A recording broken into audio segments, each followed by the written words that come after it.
तो आज हम लोग इसमें इलास्टिक पोटेंशियल एनर्जी कैसे कैलकुलेट करते हैं। कोई स्ट्रेंड वायर है हमारे पास, स्ट्रेंड बॉडी है, वायर ही ले लेंगे। तो मैं हेडिंग लिखा देता हूँ, elastic potential energy of a strained body. Strained body, ये हमारा एक्सप्रेशन है आज का। किसी वायर को ले लेंगे, सबसे आसान होगा हमारे लिए वायर को समझना। कोई वायर है और सपोज, देखिएगा प्लीज, मेरे पास ये एक कोई दीवार है। दीवार में मैंने एक हिस्सा यहाँ वायर का बांध दिया है, एक हिस्सा इधर है और एक हिस्सा ये रहा। ये इसकी नेचुरल लेंथ है, सपोज इसकी लेंथ L मान लेते हैं। ये है, तो ये दूरी L है। वायर की नेचुरल लेंथ है, टेबल पे रखा हुआ है मान लेते हैं। अब क्या किया बच्चों, मैं दोबारा बना देता हूँ इसको। सपोज हमने इसको खींचा और ये थोड़ा सा खींच लिया, कोई बहुत ज्यादा नहीं, थोड़ा सा। तो इस पर एक फोर्स लगा और मान लेते हैं ये थोड़ा सा लंबाई में कुछ बदलाव आ गया। तो लंबाई में जो बदलाव है वो कैलकुलेट करेंगे, और जो ये बदलाव है ये पोटेंशियल एनर्जी के तौर पर, क्योंकि मॉलिक्यूलर लेवल पर इंटरमॉलिक्यूलर फोर्स से डिस्टर्ब होंगे। हम ही जानते हैं जब कोई बॉडी अपनी नेचुरल शेप में होती है तो उस समय सभी मॉलिक्यूल्स की टोटल पोटेंशियल एनर्जी जो मिला के मिनिमम होती है। ये बातचीत हमारी हुई थी। मानवेंद्र, क्लियर है इतना? Yes sir. हाँ। तो अब अगर आप डिस्टर्ब कर रहे हैं, वायर को थोड़ा स्ट्रेन कर रहे हैं, मतलब उसको खींच रहे हैं, उस पर तनाव आ रहा है, उसकी लंबाई भी कुछ बदल गई है, तो फिर इस दौरान आपने जो एडिशनल वर्क किया है वो इस सिस्टम की इलास्टिक पोटेंशियल एनर्जी के तौर पर इसी में स्टोर हो जाएगा। तो बेसिकली आपको वर्क डन निकालना है, वही work done elastic potential energy इस वायर की बन जाएगी। बस इतना ही करना है। तो ब्रॉड थीम समझ में आ गई होगी आप लोगों को मेरे ख्याल से। हेलो, कि आखिर करना क्या है, वर्क डन निकालना है। चलिए हम शुरू करते हैं। मैं पहले बता दूं कि अगर कोई सिस्टम यहाँ पर होता है तो उसकी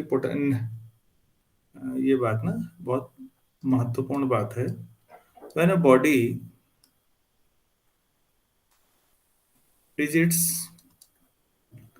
is in its natural shape, कोई भी चीज है अपनी नेचुरल शेप में जिस समय रहती है, its potential energy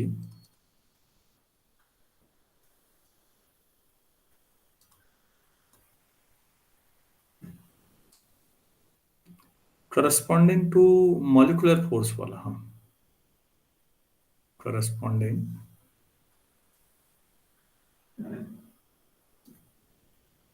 to molecular force,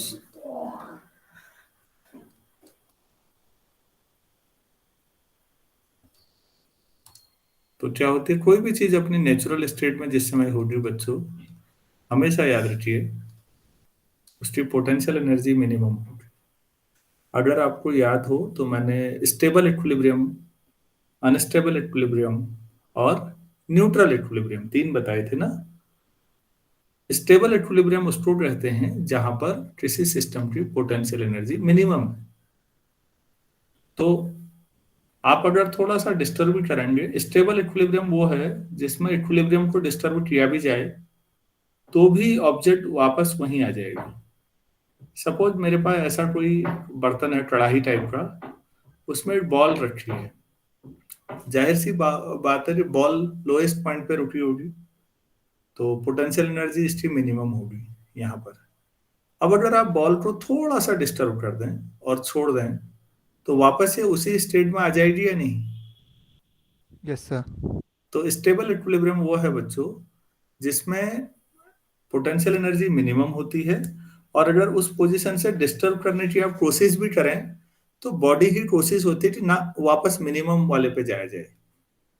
तो इसीलिए नाम स्टेबल रहा गया कि डिस्टर्ब, हल्का सा डिस्टर्ब भी कर दे तब भी वो वहीं रहेगा।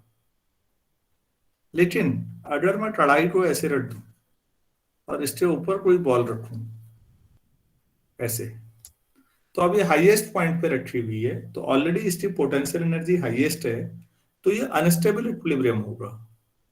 ऐसा क्यों कह रहा हूंगा मैं कि अनस्टेबल होगा हाईएस्ट पोटेंशियल एनर्जी में? सर क्योंकि अगर ये बॉल वहाँ से नीचे को आई तो फिर वापस अपनी पोजीशन पे नहीं आएगी।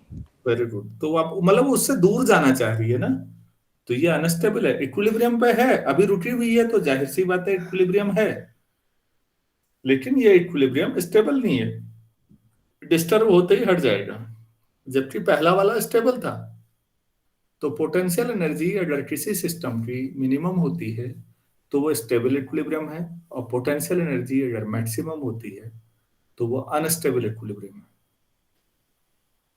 तो तीसरा कौन सा बताया था? Sir neutral. Neutral equilibrium. उसका कोई एग्जांपल देना चाहेंगे आप?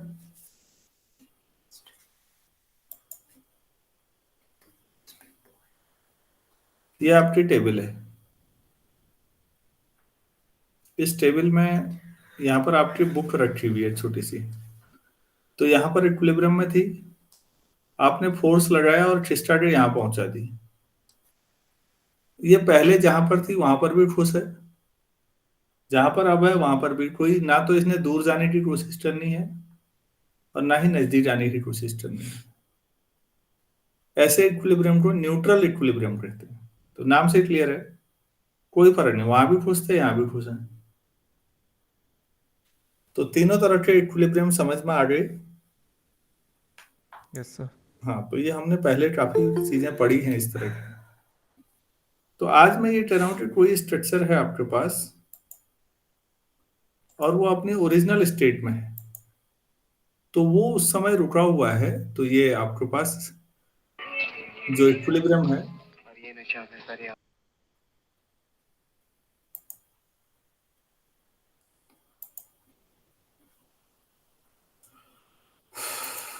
तो चलिए ठीक है।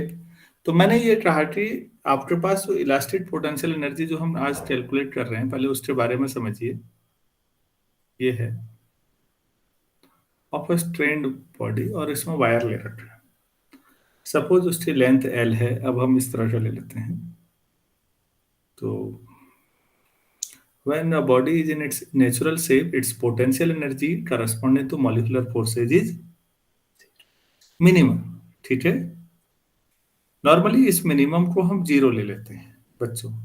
इसीलिए आप लोग जब पोटेंशियल एनर्जी ग्राउंड सरफेस पे कहते हो तो पोटेंशियल एनर्जी ग्रेविटेशनल भी जीरो ही बोलते हो। तो यहाँ पर लिख लेते हैं नॉर्मली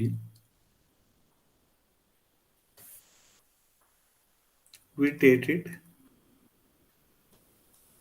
एच जीरो। ये रेफरेंस की तरह हुआ कि नेचुरल लेंथ में कोई ऑब्जेक्ट है, नेचुरल शेप में कोई ऑब्जेक्ट है, तो उसकी इलास्टिक पोटेंशियल एनर्जी मिनिमम होती है, और हम उस मिनिमम को जीरो मान लेते हैं। तो होती कितनी है वो छोड़िए, हम उसे अपने रेफरेंस के हिसाब से जीरो मान लेते हैं। चलिए ठीक है, ये तो अच्छी बात है। तो इसका मतलब अब कोई चीज मिनिमम पर ऑलरेडी है, तो अब जो कुछ भी होगा वो उससे ज्यादा ही होगा, फिर बढ़ना शुरू हो जाएगा। और ये तब होता है बच्चों जब हम किसी चीज में डिफॉर्मेशन करते हैं, डिफॉर्म करते हैं, उसका शेप साइज बदलने की कोशिश करते हैं। और जाहिर सी बात है ये तभी होगा जब हम एक्सटर्नल फोर्स लगाएंगे किसी ऑब्जेक्ट पे। तो मैं इस बात को भी आपको लिखा देता हूं, लिखिएगा। When object is deform,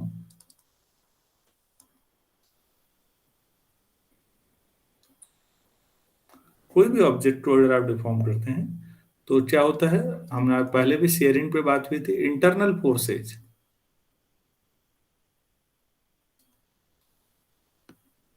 appear and work has to be done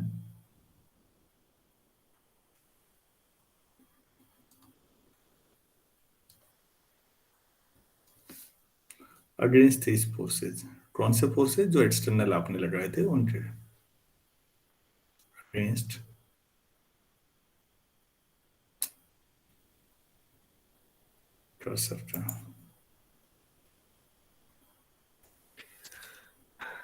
against these forces। और अगर ऐसा होगा, वर्क होगा, तो जाहिर सी बात है यही वर्क पोटेंशियल एनर्जी के तौर पर स्टोर होगा। So the potential energy of the body क्या हो जाएगी, बढ़ जाएगी फिर अब। सो द पोटेंशियल एनर्जी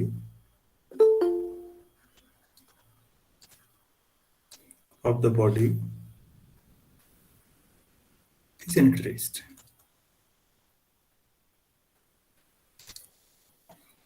तो सिस्टम की पोटेंशियल एनर्जी बढ़ जाती है ऐसे वहां।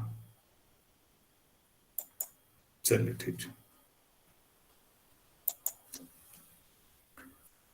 तो इसी बढ़ी हुई एनर्जी को कहते हैं, this increased energy is called elastic potential energy. This increased energy is called elastic potential energy. ये हमारे पास जनरल डेफिनेशन है। ठीक, अब हमने जो अभी बनाया डायग्राम, पहले अब उस पर बात करते हैं। मैं अब ये लिखाने जा रहा हूं कि मेरे पास एक एल लेंथ का और वायर है, उसका क्रॉस सेक्शनल एरिया ए ले लेंगे। तो हमें स्ट्रेस एफ अपॉन ए होगा। अब मान लेते हैं थोड़ा सा स्ट्रेन हुआ, मतलब लंबाई बढ़ गई।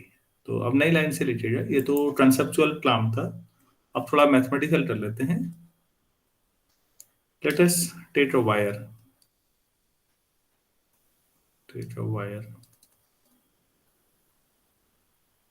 with natural length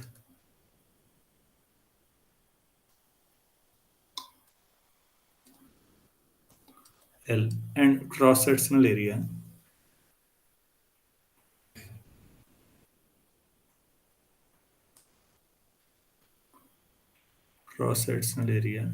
मान लेते हैं capital A. One end of the wire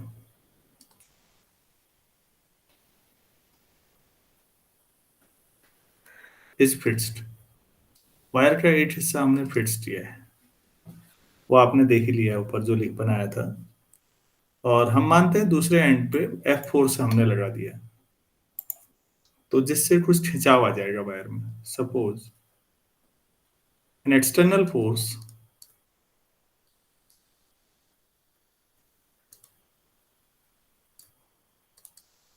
F acts on the wire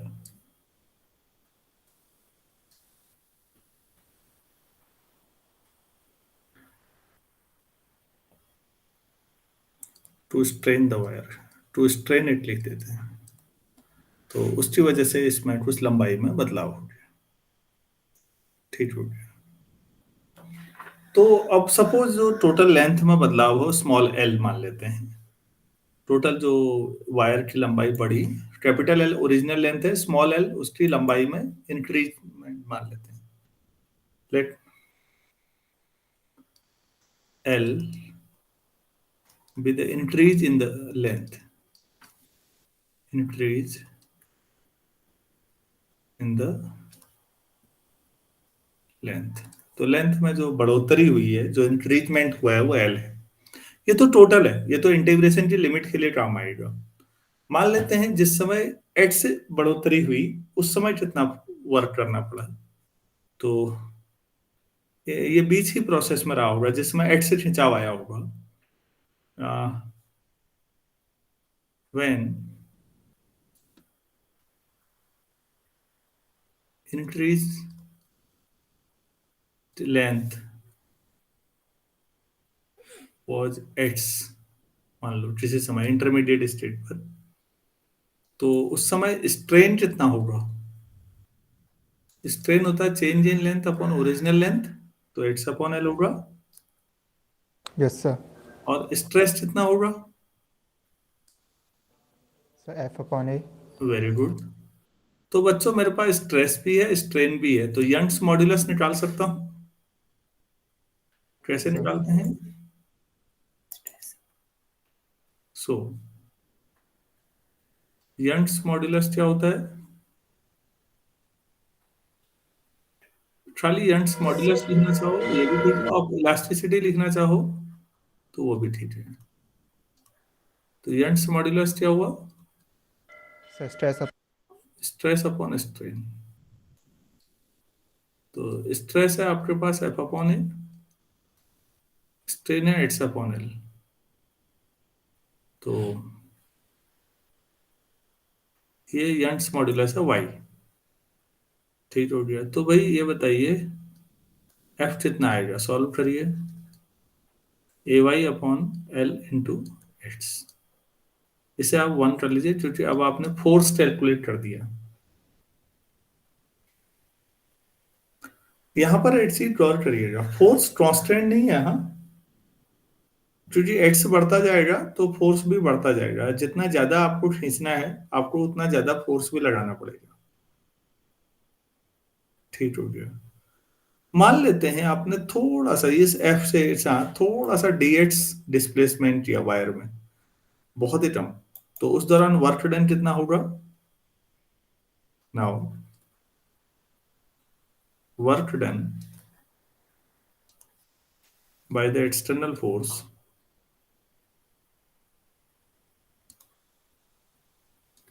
in further extension dx, माना जहां तक था उसमें थोड़ा और बढ़ोतरी कर दी आपने, फर्दर एक्सटेंशन, इसको हम डीएक्स से। तो बच्चों डी डब्ल्यू equal to F into D x हुआ यहां पर। एफ आपको इक्वेशन वन से पता है, A Y upon L to X into D X, ये आ गया।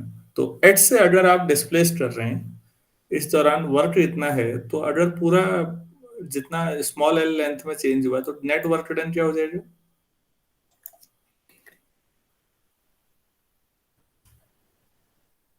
सो नेट वर्क डन, आप इसे डब्ल्यू कहिए, A Y upon L X D X, zero से लेकर स्मॉल एल। तो A Y upon L into L square by two, आपके पास ये आ जाएगा। जो आपने ये वर्क किया है यही इलास्टिक पोटेंशियल एनर्जी के तौर पर वायर में स्टोर हो जाएगा।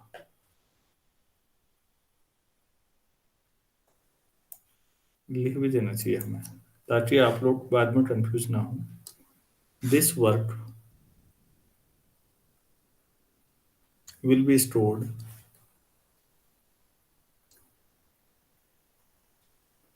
In the wire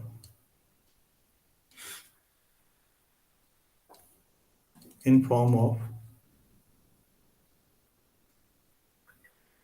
elastic potential energy.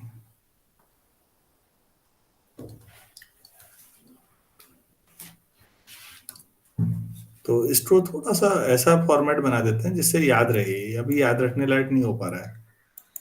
तो देखिए, तो आपके पास इलास्टिक पोटेंशियल एनर्जी के तौर पर यही है, तो यू इक्वल टू हो जाएगा यही A Y upon L into small L square by two. आपके पास ये एक्सप्रेशन हो गया पोटेंशियल का। लेकिन ये याद करना आसान नहीं है, तो हम इसको थोड़ा सरल बनाते हैं।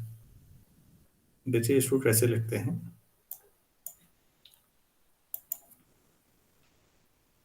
आप चाहें तो वैसे कर सकते हैं कि ये भी है, लेकिन मेरा सजेशन है इसे याद मत करिएगा। तो कैसे याद करना है, यू इक्वल टू हाफ ऐसे ले लीजिए, ए वाई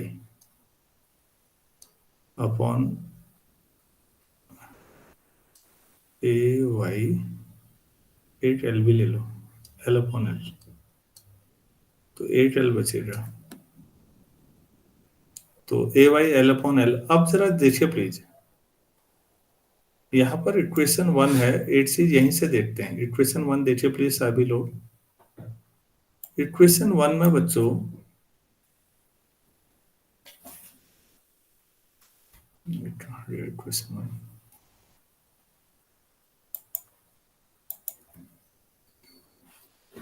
आप एक बात बताइए, एफ मैक्सिमम कितना हो सकता है? ए वाई अपॉन एल तो कांस्टेंट है, तो एच से जब मैक्सिमम होगा तो स्मॉल एल हो जाएगा या नहीं? Yes sir. तो एच, स्मॉल एच की मैक्सिमम वैल्यू जो थी वो एल है, स्मॉल एल। तो वो जब होगा तो एफ को मैक्सिमम कह सकते हैं ना, मैक्सिमम स्ट्रेचिंग फोर्स। तो A Y yes sir. Into L upon L को एफ मैक्सिमम लिख सकते हैं। तो फिर अब आप यहाँ देखिए, तो मैंने ऐसा लिख रखा है, A Y into L upon L.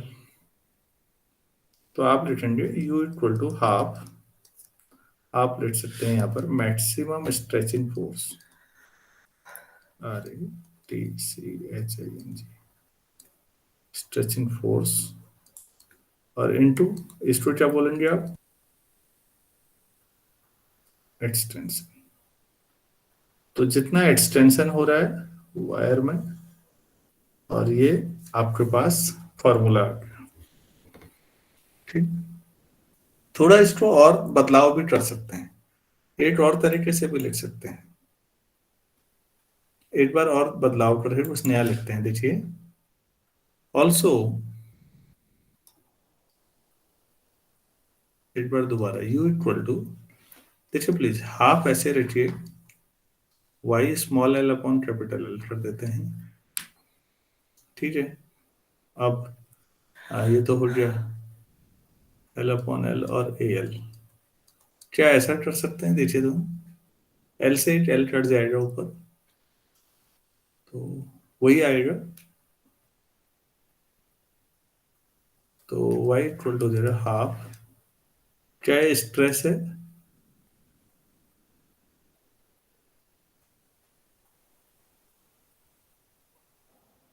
Yes sir. ये आपके पास दूसरा क्या है? स्ट्रेन है। और तीसरा क्या है? ए इंटू एल, वॉल्यूम हुआ या नहीं? Yes sir. वायर ऐसा है बच्चों, वायर का क्रॉस सेक्शनल एरिया जो है वो ए है, और वायर की लेंथ एल है। तो वायर का वॉल्यूम ए इंटू एल होगा या नहीं? Yes sir. अच्छा, एल अपॉन एल सोचिएगा, एल अपॉन एल ये होगा या नहीं? स्मॉल एल जो है वो चेंज इन लेंथ है अपॉन ओरिजिनल, ये स्ट्रेन हुआ या नहीं? Yes sir. अब रहा पहला, आप वाई इक्वल टू क्या लिखते हो? Stress upon strain. स्ट्रेन। तो स्ट्रेस क्या हो जाएगा? वाई इंटू स्ट्रेन क्या हुआ? L upon L. बस हो गया यार। तो ये सबसे सही फॉर्मूला है न्यूमेरिकल करने के लिए, इसे याद रखिएगा बजाय किसी और। मुझे तो लगता है ये ज्यादा यूजफुल है जो मैंने लास्ट में कराया है, half stress into strain into volume. जब आप कैलकुलेट करते हैं तो इलास्टिक पोटेंशियल एनर्जी का एक्सप्रेशन आ जाता है। लेफ्ट साइड में वाई नहीं यू होगा, सॉरी।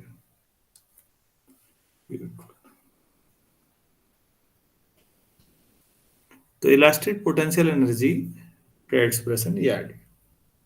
एक क्वेश्चन करा रहा हूं मैं, एस सी वर्मा सर की बुक से ही है। आगे बढ़ू? नोट कर लिया? Yes sir. क्वेश्चन लीजिए। A steel wire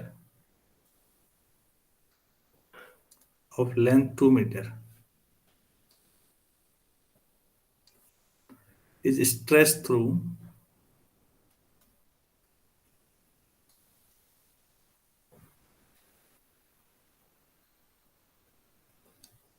2 millimeter.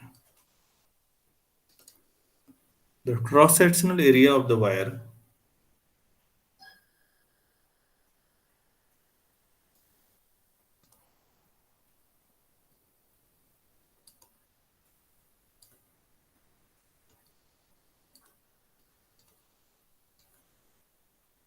is 4 millimetre square. ये एरिया है क्रॉस सेक्शनल, कैपिटल एज इसको हम मान रहे थे। Find the elastic potential energy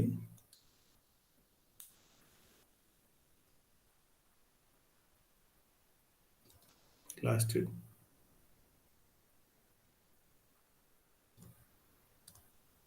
potential energy stored in the wire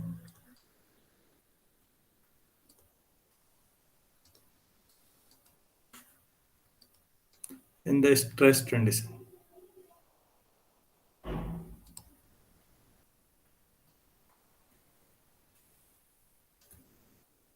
Stressed condition और आपको वाई दे रखा है, यंग्स मॉड्यूलस दे रखा है 2 × 10⁻11 न्यूटन पर मीटर स्क्वायर। तो आप लोग बताना चाहेंगे कैसे?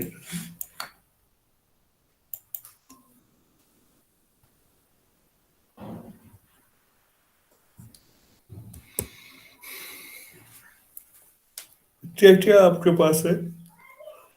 कैलकुलेशन की जरूरत नहीं है, कोई बात नहीं, बस फॉर्मूला लगाना आना चाहिए।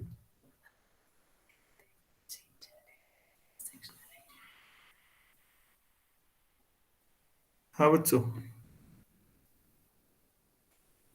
निकाल सकते हैं आप लोग।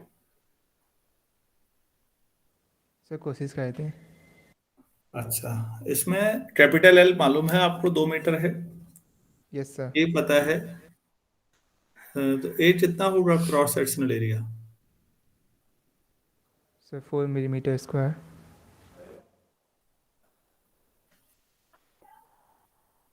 तो इसको भी एमटीएस में बदलिए ना please.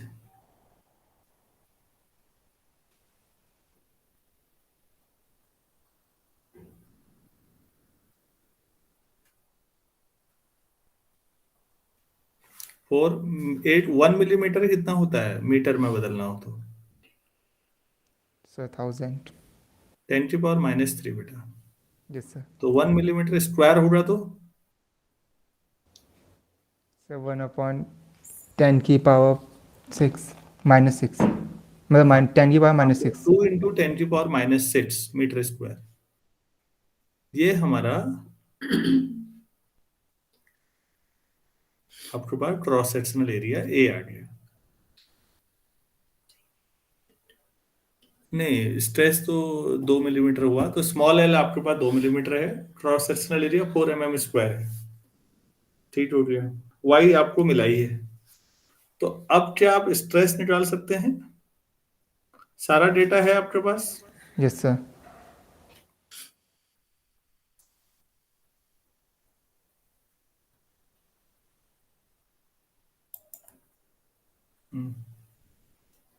Capital L 2 meter, small L 2 × 10⁻³ cross sectional area 4 × 10⁻⁶मीटर square. Y equal to 2 × 11 newton meter square. Stress Y क्या होता है? Sir stress upon strain. Strain ही निकाल लो फिर पहले, एल अपॉन।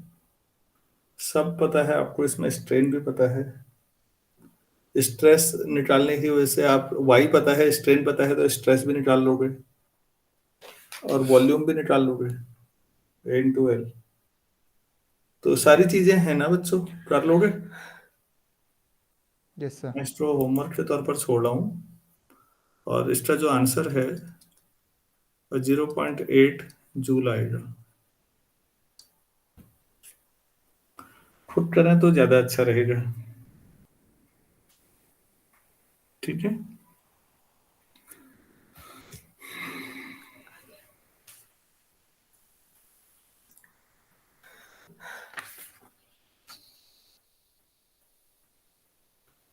तो मैं नई चीज बता रहा हूँ अब। थोड़ा पिछली बार मैंने कहा था डिस्कशन करने को, आप तो आप लोगों ने पता नहीं पढ़ा नहीं पढ़ा।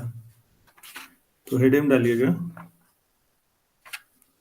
ये है relation between longitudinal stress and strain.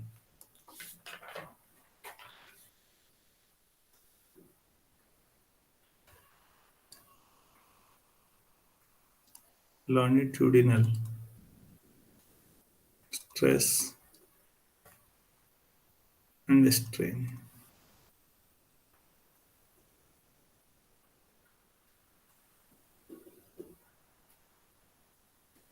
ये नॉर्मली हुक्स लॉ क्या कहता है बच्चों?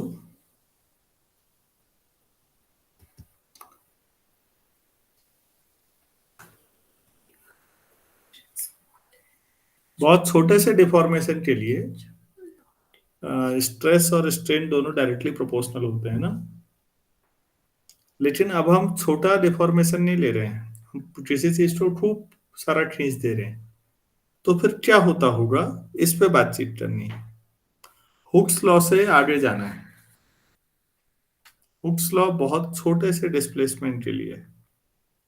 क्या मैं समझा पाया कि यस अब सर। हम क्या करने जा रहे हैं? Yes sir. हम्म। चलो ठीक है। तो पहले ये मालूम होना चाहिए कि हम कर क्या रहे हैं। तो जिस समय हम अब यहाँ पर दो ट्रेस लेंगे हम, एक मेटल वायर ले लेते हैं और ये रबड़ है। तो पहले मेटल वायर क्या करते हैं, नॉर्मली हम इसमें स्टील वायर ले लेते हैं और उसके खिंचाव पे बातचीत करते हैं। तो बच्चों ये डायग्राम बना लेता हूँ मैं पहले, उस डायग्राम के बेस पर फिर एक्सप्लेनेशन होगा बाद में।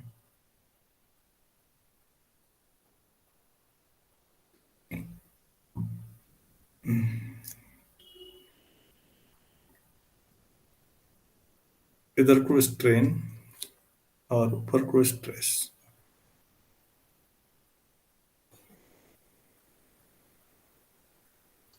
ये होगा। तो होता क्या है इसमें,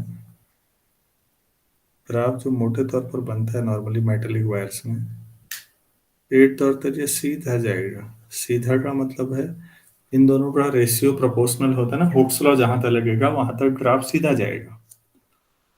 ठीक हो गया। सीधा जाने के बाद यहाँ तक सीधा गया, फिर यहाँ के बाद ये थोड़ा सा, मैं पेन का कलर बदल देता हूँ ताकि आपको थोड़ा बेहतर समझ में आ सके।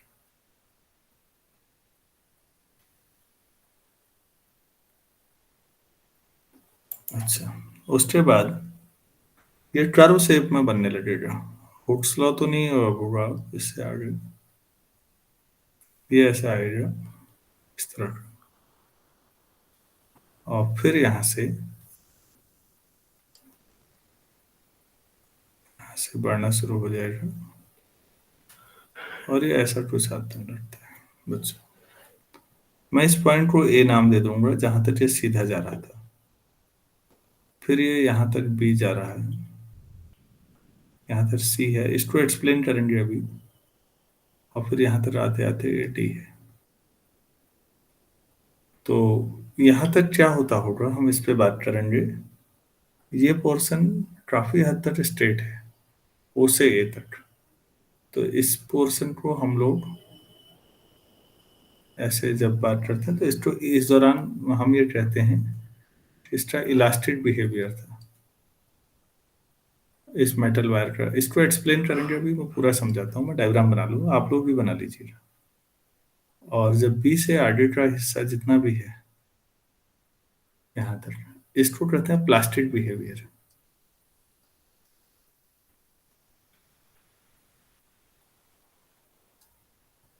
ये प्लास्टिक बिहेवियर है और ये इलास्टिक बिहेवियर है ए तक। ए से बी ट्रांजिशन फेज है, ए से बी तक जाने में।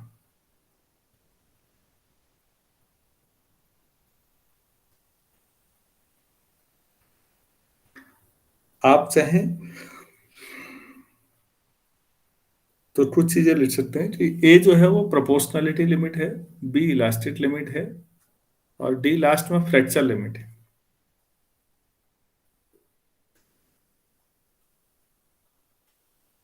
मैं लिख देता हूँ यहाँ पर, जिसको आप ए कह रहे हैं, ये है प्रोपोर्शनलिटी लिमिट।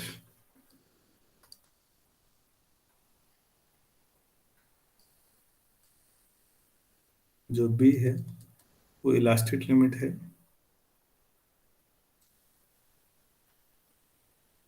और जो सी है, ये डी है, सी नहीं, डी फ्रैक्चर लिमिट है।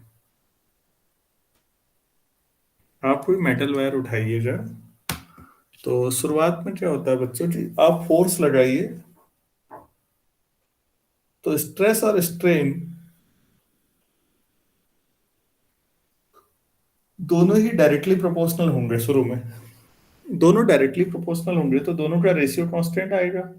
दो चीजों का रेशियो अगर कांस्टेंट आ रहा तो बच्चों ग्राफ स्ट्रेट लाइन होगी ना। जैसे y upon x equal to constant m मान लो, तो y equal to m x हो जाता है ओरिजिन से पास होने वाली लाइन। Yes sir. हाँ, तो उस दौरान आपको इलास्टिक जोन का मतलब ही है, इलास्टिक बिहेवियर का मतलब ही है कि इस दौरान हुक्स लॉ का को फॉलो करेगा मेटल। उसके बाद क्या होता है कि आपका स्ट्रेस लगाने पे तार थोड़ा ज्यादा खिंच जाता है। ऐसा एल्यूमिनियम के वायर के साथ ज्यादा होता है, आप गौर करिएगा। उसके बाद जब आप इसे थोड़ा और आगे खींचते हैं तो देखिए सी से डी तक खींच तो रहा है, लेकिन अब इस दौरान स्ट्रेट लाइन ग्राफ नहीं आता। रीडिंग इस तरह से कर्व शेप में बदल जाता है, मतलब खींच जाएगा वायर। और बच्चों क्योंकि ये बहुत ज्यादा खींच चुका होगा तो एक फेज ऐसा आता है जहां वायर टूट जाता है खींचते खींचते। वो फ्रैक्चर लिमिट है डी। डी वो है जहां ये फ्रैक्चर्ड हो जाएगा, टूट जाएगा। और इस दौरान अब वो थोड़ा खींचने पे बड़ी तेजी से उसकी लंबाई बढ़ जाती है। क्या मैं समझा पाया क्या हो रहा होगा मोटे तौर पर? Yes sir. हम्म। आपने ये एस सी वर्मा सर की बुक से पढ़ा ये सब? यस सर, थोड़ा थोड़ा समझ में आया, लेकिन अब आया या एक बार और समझा दूं? सर ये तो आ गया था। पक्का है ना? Yes sir. मेटल वायर वाला पूरा समझ में आया है? क्योंकि बेटा ये आराम से समझना जरूरी है आपको। Yes sir. अच्छा, अब मैं दूसरा समझाता हूँ, रबड़ के बारे में। जबकि आपको ये समझ में आ रहा होगा रबड़ को खींचना हमें आसान लगता है, स्टील वायर खींचना आसान नहीं है। कम से कम एक बच्चे के द्वारा, एक आम आदमी के द्वारा खींचना बहुत मुश्किल है स्टील वायर को, बहुत फोर्स चाहिए। तो उस वजह से हम स्टील की इलास्टिसिटी ज्यादा मानते हैं, तो इलास्टिक रीजन आ भी रहा है काफी हद तक। चलिए अब मैं इसमें रबड़ के बारे में तो आपको समझाता हूँ क्या होता है।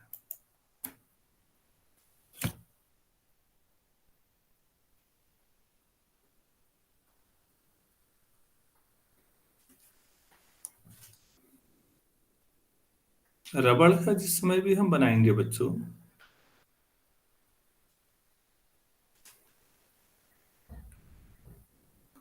और आप लोग इसको नोट कर लेंगे ना, मैं लिखा नहीं रहा हूँ फिर, क्योंकि मैंने एस सी वर्मा सर की चीजों को फॉलो किया है तो वो तो आपके पास है भी। मैं यस केवल सर। एक्सप्लेन कर दे रहा हूँ, ठीक है? Yes sir. हाँ, अब रबड़ पे हम बात करते हैं। स्ट्रेस और स्ट्रेन का ही ग्राफ यहाँ भी है। तो ये स्ट्रेस हो गया और यहाँ नीचे ये स्ट्रेन है। हैरानी की बात यह है बच्चों, जबकि हम आसानी से खींच लेते हैं रबड़ को, रबड़ के फेज में कभी भी स्ट्रेस और स्ट्रेन का रेशियो कांस्टेंट नहीं आ पाता। स्ट्रेस और स्ट्रेन का रेशियो कांस्टेंट नहीं हो पाता। ये कुछ ऐसा ग्राफ जाता है ऐसे कर्व से, इस तरह का। ये स्ट्रेट लाइन बनता ही नहीं है। मतलब आप फोर्स लगाएंगे वो खिंचता जाएगा, लेकिन कभी भी जिस प्रोपोर्शन में स्ट्रेस बढ़ रहा है उसी प्रोपोर्शन में स्ट्रेन नहीं बढ़ता। तो ये अब होता क्या है, ठीक है, मतलब कई गुना ज्यादा खिंच जाता है रबड़। स्टील के मुकाबले तो जाहिर सी बात है बहुत खिंच जाएगा। और हैरानी की बात यह है बच्चों, जब आप छोड़ते हैं ना, तो यही इन दोनों का जो प्रोपोर्शन, अब जो रेशियो है, वो वापसी में भी यही पाथ फॉलो होना चाहिए, स्ट्रेस और स्ट्रेन का हर पॉइंट पे। लेकिन ऐसा नहीं होता। अब जो वापसी धीरे धीरे स्लो मोशन में देखा जाए तो रबड़ ओरिजिनल लेंथ पे जाएगा। ये जाने का ग्राफ नहीं है बच्चों, ये स्ट्रेस और स्ट्रेन का रेशियो है। तो उस दौरान रेशियो वापसी में ये वाला पाथ फॉलो करता है। रबड़ वायर फॉलो नहीं कर रहा है। रबड़ वायर में स्ट्रेस और स्ट्रेन का जो रेशियो है वो ये वाला पाथ फॉलो करता है। जब रेशियो लेते हैं, आप डेटा लेते हैं जगह जगह पे, अब हमें समझ नहीं आता कि ये जो बीच में लूप बना है ये क्या है बच्चों। बेसिकली यही लूप जो है ये एनर्जी, इतना एनर्जी का लॉस हो रहा है, इतना एनर्जी का, सरल शब्दों में तो हिसाब नहीं मिल रहा है। क्या नहीं मिल रहा होगा? इतनी एनर्जी का बीच में जो ये वर्क डन है बीच वाला, ये एनर्जी का हिसाब नहीं मिलता है। एक्चुअली ये एनर्जी रबड़ ने स्टोर कर ली, एब्जॉर्ब कर ली। ये वहां मेटल वायर में नहीं दिखा था आपको। तो ये आपका एनर्जी लॉस हुआ या नहीं हुआ? Yes sir. तो बच्चों इसको कहते हैं इलास्टिक हिस्टेरेसिस। आप जब किसी मैग्नेट को मैग्नेटाइज करेंगे और डिमैग्नेटाइज करेंगे 12th में, तो वहां भी आपको ये मिलेगा कि ये बीच में एनर्जी लॉस मैग्नेट की वजह से भी। तो हिस्टेरेसिस का बढ़िया उपयोग होता है बच्चों। जो आपका रबड़ होता है ना, कई बार ये एनर्जी को एब्जॉर्ब करने के काम करेगा या नहीं, सोचिए। Yes sir. एनर्जी एब्जॉर्ब कर लेता है ना ये। तो एनर्जी को एब्जॉर्ब करने के लिए इसे लगा दिया जाता है कई जगहों पर। इसके बहुत सारे एप्लीकेशन है। और ये कहीं पर भी बस इतना था, हुक्स लॉ फॉलो कहीं भी नहीं करता ये। ग्राफ टेढ़ा जा रहा है। स्ट्रेस और स्ट्रेन का रेशियो सॉलिड लाइन से बनता है। और जहां पर आपने छोड़ दिया वापस आया, तो उस दौरान जो है स्ट्रेस और स्ट्रेन का जो ग्राफ है वो डॉटेड लाइन वाला जाएगा।